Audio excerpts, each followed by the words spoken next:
Thermodynamics chapter जब भी आप पढ़े होंगे ये वाला सवाल पक्का आपको डराया होगा, सताया होगा बच्चों, क्योंकि समझ में ही नहीं आता है। आइए आज मैं आपको फील के साथ एक ऐसा ट्रिक दूंगा कि पी वर्सेस वी डायग्राम में थर्मोडायनेमिक्स चैप्टर का ऐसा क्वेश्चन आप आसानी से कर जाएंगे। इस वीडियो को लास्ट तक देखिए और सेव भी कर लीजिए।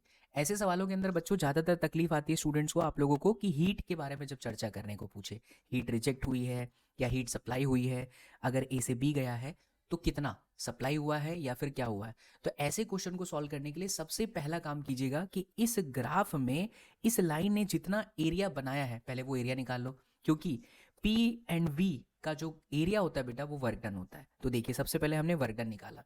अब आप देख सकते हैं कि ये जो लाइन है यहाँ पर एक ट्रायंगल बना रही है और एक रेक्टेंगल बना रही है। तो ट्रायंगल का एरिया क्या है बच्चों? हाफ बेस, बेस आप देख सकते हैं 4v0 minus v0 3v0 and then altitude that is p0। तो हमने निकाल दिया हाफ बेस इंटू एल्टीट्यूड।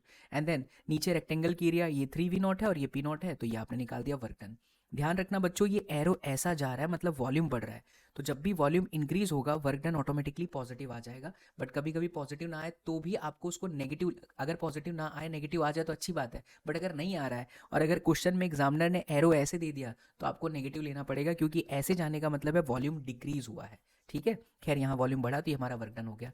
अब देखिए ये बहुत इंपॉर्टेंट चीज है कि इस प्रोसेस में ए से बी में चेंज इन इंटरनल एनर्जी निकालना। इसका फिक्स फॉर्मूला होता है n/2 FR डेल्टा टी, जहां n मोल होता है, F डिग्रीज ऑफ फ्रीडम होता है, R आपका constant and delta T is change in temperature.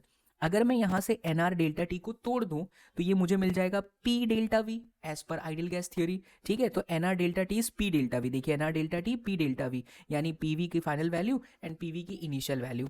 तो जब ये ग्राफ यहाँ आया तो यहाँ पर प्रेशर और वॉल्यूम की फाइनल वैल्यू कितनी है? P naught and then 4v0। यहाँ पर प्रेशर और वॉल्यूम की फाइनल वैल्यू कितनी है? 2p0 and then v0। हमने यहाँ पर वैल्यू पुट करा और ये भी आंसर आ गया 3p0 v0।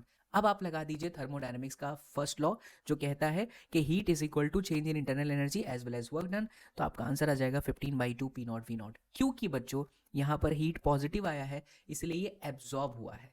ठीक है, एक शॉर्टकट याद रखो एसएसपी सर का, HRM and HAP. Full form HRM का हीट रिजेक्ट माइनस और हीट एब्सॉर्ब प्लस। अगर ऐसे फिजिक्स को पढ़ेंगे बच्चों तो फील के साथ आपको लंबे समय तक याद भी रहेगा एंड नीट में आप बहुत अच्छे मार्क्स भी लेकर के आओगे। तो अगर आपका 11th बर्बाद हो चुका है, आप अब 2027 की तैयारी कर रहे हो, तो ईयर लॉन्ग बैचेस में एडमिशन ले सकते हैं बेटा। मेरे लाइव कोर्सेज अवेलेबल हैं, मैं ही पूरी फिजिक्स आप लोगों को पढ़ाऊंगा with personal guidance, limited students, structured classes, और जो नीट रिलेवेंट है मैं वही चीज़ कराता हूँ बेटा। तो स्टूडेंट्स का कॉन्फिडेंस भी बढ़ जाता है एंड सबसे बड़ी बात, हमारे यहाँ भीड़ नहीं फील मिलेगा। तो डाउनलोड कर लीजिए एसएस विद्यापीठ, कमेंट सेक्शन में बेटा पीडीएफ लिख देना, आपको नोट्स भेजूंगा, या इस नंबर पर आप संपर्क साध सकते हैं फॉर मोर डिटेल्स। मिलते हैं अगले वीडियो में। जय हिंद।